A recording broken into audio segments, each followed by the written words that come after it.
There once was a cat named Tom, who sat on a wall and listened to birds call. Every morning he would look out at the neighbor's yard at a big brawny dog that stood guard. He would watch and purr and sometimes wink at the fat brown dog named Mr. Big. Mr. Big had large ears and sharp teeth, and dark eyes like a thief. But the cat named Tom remained curious, even as the dog glared at him, furious. For behind the dog lived a tiny little mouse, just behind Mr. Big's house. Tom thought, a tasty little treat no doubt, something tastier even than trout. Maybe I can wait until the dog sleeps. I could dash and dive and duck and stride, catch the mouse and hide. The plan sounded plain and sane, reasonable and doable, but only to little cat brain.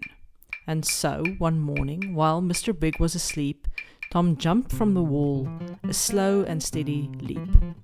He tiptoed over the green lawn. Mr. Big, still asleep, gave a yawn.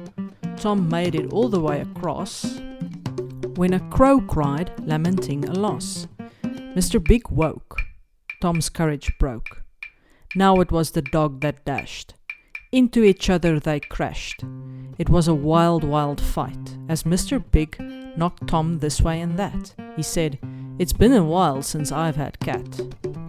But Tom had sharp claws, curved like little hooks.